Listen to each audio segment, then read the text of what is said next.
The champagne glass in Victoria's manicured hand caught the light as she raised it triumphantly. I have wonderful news, everyone. I've sold that dusty old construction company for $500,000. We're finally moving to Florida.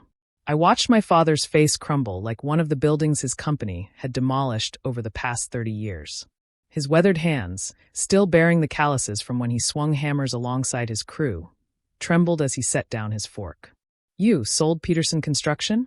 Dad's voice was barely a whisper. "Oh, don't look so glum, Harold," Victoria chirped, her voice sharp as her stilettos on marble. "You're 72. It's time to retire properly. No more pretending you're some blue-collar hero." My younger sister Emma caught my eye across the table. At 19, she still lived at home while attending community college, still dependent on Dad's support. Her face had gone pale. "But Dad loves that company," Emma ventured. "It's his life's work." "His life's work?" Victoria laughed, the sound like breaking glass. 30 years of coming home covered in dirt and sawdust? Please. I've been married to your father for 3 years, and I've been patient enough. It's time we lived like civilized people. I took a slow sip of water, keeping my face neutral. "When does the sale go through?" Victoria's perfectly lined eyes narrowed at me. "Already done, Lily. Signed the papers this morning. The new owners take possession Monday." "How efficient of you," I murmured. Dad finally found his voice. "Victoria, you can't just... How did you even? Power of attorney, darling. Remember? You signed it when you had your little heart episode last year." She waved dismissively. "I told you I'd take care of everything." "I thought that was for medical decisions," Dad said weakly. "It was comprehensive. For your own good." Victoria's smile was predatory. "The stress of running that company nearly killed you. Now we can enjoy our golden years in Palm Beach. I've already found the most adorable beachfront condo. But my employees," Dad started, "will find other jobs. Construction workers always do." Victoria turned to Emma and me. "You girls understand, don't you?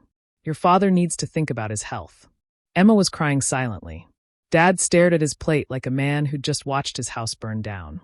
Victoria continued chattering about Florida, about golf courses and country clubs, oblivious to the devastation she'd caused. Or maybe not oblivious. Maybe she just didn't care. "Actually," I said, setting down my water glass with deliberate calm, "you only sold 40% of Peterson Construction." The room went silent. Victoria's champagne glass stopped halfway to her lips. "Excuse me? You sold 40%, I repeated. "Your power of attorney covers Dad's personal assets, including his 40% stake in the company. But it doesn't touch the other 60%. Victoria's laugh was forced. "Nice try, sweetheart. But I own everything as Harold's wife. Community property laws don't apply to assets acquired before marriage," I interrupted, "or to shares held by other partners." "There are no other partners," Victoria snapped. "I've seen the books." "You've seen the operating books," I agreed. "Not the partnership documents filed with the state." I reached into my purse and pulled out a folder I'd been carrying for 3 years, waiting for this moment. "Dad, remember when you made me a partner for my 25th birthday?" My father's eyes widened with sudden understanding. "The reorganization. You gave me 60% of the company, keeping 40% for yourself. You said you wanted to make sure the company stayed in the family, that it would be protected." I slid the documents across the table. "Congratulations, Victoria. You just sold my father's minority stake without consulting the majority owner. That's going to be an interesting conversation with your buyers." Victoria snatched the papers, her face cycling through disbelief, rage, and something that looked like fear. "This is fake. It has to be. State filing number 78, B, 4429. Feel free to verify it." I pulled out my phone. "Should I call the buyers now, or would you prefer to explain how you sold them a minority stake in a family-owned company without disclosing the ownership structure? I'm sure they'll be thrilled." "You little..." Victoria stood, her chair scraping against the floor. "You've been planning this." "I've been protecting my father's legacy," I corrected. "You're right about one thing, Dad does need to retire. Which is why I've been running Peterson Construction for the past 2 years. He's been drawing his salary as a consultant while I handle operations." Dad's voice was stronger now. "Lily's doubled our revenue. We just landed the city hospital expansion contract, which makes the company worth considerably more than $500,000, I added. "The equipment alone is valued at twice that. Did you even get an appraisal, Victoria? Or did you just take the first offer that would fund your Florida fantasy? Victoria's perfectly composed face was cracking. The sale is done. Contracts are signed. By you fraudulently representing ownership you don't have. That's criminal fraud, Victoria. But I'm feeling generous. Call the buyers. Tell them there was a misunderstanding. Return their money. Void the sale. And if I don't, I smiled for the first time that evening. Then I call the police, the state attorney's office, and the buyer's legal team. You'll spend your retirement in prison instead of Palm Beach. Your choice. Emma had stopped crying, staring at me with something like awe. Dad sat straighter, color returning to his face. Victoria turned to him, switching tactics. Harold, darling, surely you don't want. What I want, Dad said quietly, is a divorce. The word hung in the air like a hammer blow. You can't be serious, Victoria sputtered. After everything I've done for you? You mean like selling my life's work behind my back? Treating my employees like disposable assets? Trying to erase 30 years of blood and sweat because it embarrasses you?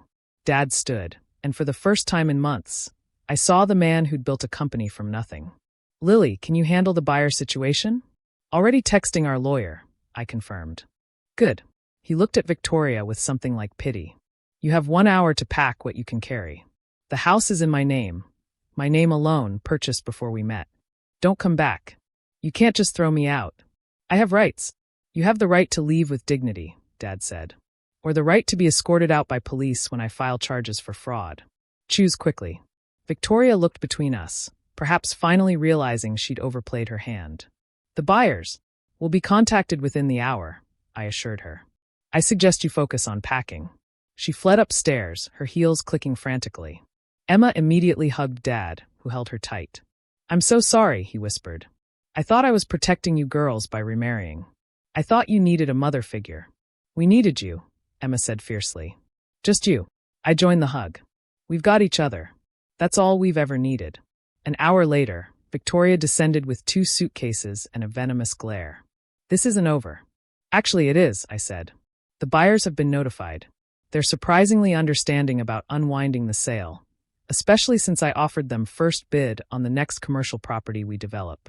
At actual market value, with proper documentation. She left without another word, slamming the door behind her. Dad sank into his chair. How long have you known what she was planning? I suspected when she started pushing you to sign that power of attorney. The way she phrased things, always asking about the company's value, suggesting you were too old to run it anymore. I squeezed his shoulder. I've been watching the accounts, making sure she couldn't access anything important. My guardian angel, he said softly. Though I should be protecting you, not the other way around. We protect each other, I corrected. That's what family does. Emma poured us all fresh drinks, juice this time, not champagne. So what happens now? Now, I grinned. Now Dad actually retires. For real this time. I'll buy out his 40% over the next 5 years, giving him steady income. He can consult when he wants, golf when he wants, maybe take that Alaska fishing trip he's always talked about. And the company? Dad asked. Continues to be Peterson Construction. Run by a Peterson. Like you always wanted. I raised my glass. To family businesses staying in the family. To daughters who are smarter than their fathers, Dad countered, pride shining in his eyes. To never letting another Victoria in the door, Emma added. We clinked glasses, and for the first time in 3 years, our family dinner felt like home again. The epilogue came 6 months later. Victoria's divorce demands were laughed out of court once her fraud attempt came to light. She received the state minimum in temporary support and nothing else. Dad, freed from her influence, rediscovered his joy. He mentored young contractors, taught skills workshops at the community center, and yes, finally took that Alaska fishing trip. He sent pictures of himself with a massive salmon, grinning like a kid. Emma graduated with honors and joined the company as our office manager, bringing fresh ideas and energy.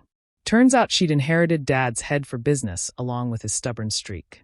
Peterson Construction thrived. We promoted from within, giving opportunities to workers who'd been loyal to Dad for decades. The company that Victoria had tried to sell for parts became one of the city's premier contractors. And Victoria? Last I heard, she was in Florida after all, working as a receptionist at a real estate office, living in a studio apartment, posting bitter Facebook rants about ungrateful stepchildren and sexist laws. Sometimes karma comes in the form of construction contracts and partnership documents. Sometimes protecting the ones you love means playing the long game, keeping your cards close until the moment someone tries to steal the whole deck.